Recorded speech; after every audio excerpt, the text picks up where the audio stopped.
Hey there everybody, welcome to the Pipe Farthing. Just have a short little video this week. Something that's been on my mind for quite a long time actually. For myself, I've caught myself thinking about this for years. But probably more so than ever the last year and a half to 2 years, I've really been thinking about this particular topic tonight, which is about, are we running towards something? Or are we constantly railing against something? And I think there's a difference. Now, in moving towards something, it's inevitable that you would be moving away from something. Or, however, my collar's all messed up here. However, if you are moving away from something, that does not necessarily mean that you are moving toward the right thing. But if you're moving toward the right thing, that means you should be moving away from the correct things. Okay? So you could be moving away from a thief, but you could be running into the house of a murderer. Okay? So you're running from something that's good, something that's bad, that's good. But you might be running into something else that's harmful for you. However, if you know you're running into a safe zone, let's say if you ever watched the movie or the TV series, The Highlander, if you're running toward holy ground, you know you're safe. So you might be running away from another immortal who's trying to take your head off. So if you're running toward the church, you know you're running toward safety. Okay.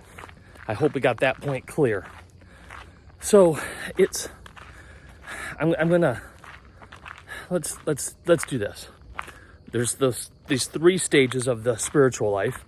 St. Alphonsus Liguori talks about them very clearly in a really short essay called Uniformity with God's Will.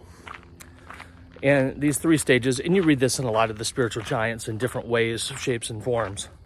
But you have the purgative stage, the illuminative stage, and the unitive stage. Now, the purgative stage is where a person is leaving serious sin. They are purging out serious sin, serious attachments, addictions, habits toward activity that is very harmful, such as lust, sexual sins, right? Could be different addictions and traitorous acts, murder, thieving, things of this nature. Also of the mind and the heart, lusting after somebody in your mind and your heart, wishing people were dead, like truly wishing people were dead, holding these very strong grudges toward people, right? Complete lacks of charity. These are serious issues. We need to purge ourselves from those. And the primary reason somebody might be purging themselves from such things is because they're scared of hell. And so we're running from those things. And one of the motives could be because I want to avoid hell. Okay, that's good. That's kind of like the minimum motivation to purge yourself from serious sins. But the further you get into the unitive stage, so going through the illuminative to the unitive is really like the stage of saints and really holy people that we might know, maybe in the unitive stage, where not only do they just with such a humble, pure faith desire to do the will of God, but they actually do it as well. They strive the best they can, and you actually see the fruit of their life. There's a good chance they may be in the unitive stage of the spiritual life. Most of us are probably living in the illuminative stage, and we might ebb and flow between the stages. But the motivation to progress in the spiritual life, is it to avoid hell, or is it to fall in love and grow in a greater relationship with Jesus Christ? Okay.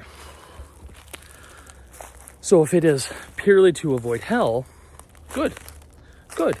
That's kind of like that minimal motivation.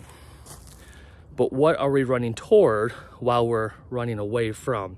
We could be running toward a false notion of Christianity, toward a spiritualism, toward something new agey, okay? So you gotta be careful of that.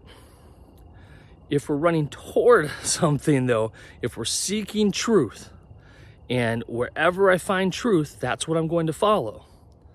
And the more truth I find somewhere, that's where I want to be, okay? Now, this is why I became Catholic a long time ago, was because I saw in it where the fullness of truth subsists, okay? What Catholics declare to be true is not because Catholics say it's true. Catholics say it's true because it's true.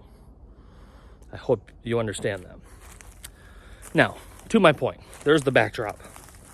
We'll wrap this up here in the next couple minutes. It is very easy, especially on the internet, to constantly complain and rail against dangerous things, immoral things, wrong things, evil things. And we do have to correct. We do have to instruct the ignorant. That is an actual spiritual work of mercy. We have to offer fraternal correction to those who are in error. That's one thing. The other thing is that to constantly grind against things, I'm not quite sure that's going to win anybody over. Yes, there's a time and a place. I get that. Okay? But as a general disposition of our mind and our heart, ought we to be displaying the love of that which we are living for, rather than to put forth a constant complaining against the evil in the world? I don't think this is an either or matter at all, because again, we need to call a spade a spade. But what I hope to do on this channel, I hope I've done it so far, and I hope to continue to do so, something that's been on my heart heavily for the last, I'm going to say up to 2 years now, is I want to present what is worth living for. I want to present truth. I don't want to simply constantly rail against the evils of the world. I think I will do that by presenting truth. Because again, if you're running toward that which is true, that means all that's opposed to that, you are running from. And so we will call those spades, spades, like I did a number of weeks ago about the Democratic National Convention. But think about your disposition, your daily life. Are you spending time consuming information that is just constantly attacking the other side? Or are you spending time focusing on that which you are living for and drawing life from that? I'll end this thought there. I'll keep this under 10 minutes tonight. Let me know what you think below. If you have any thoughts on this, again, it's not an either or proposition. It's certainly a both and, but I think one needs to be stronger than the other. Because if you get the first one right, what you're running toward, inevitably you're going to get the other side right. I will not repeat myself again. Thanks for visiting with me here in the Pipe Farthing. I'll see you on the next video. God bless you all.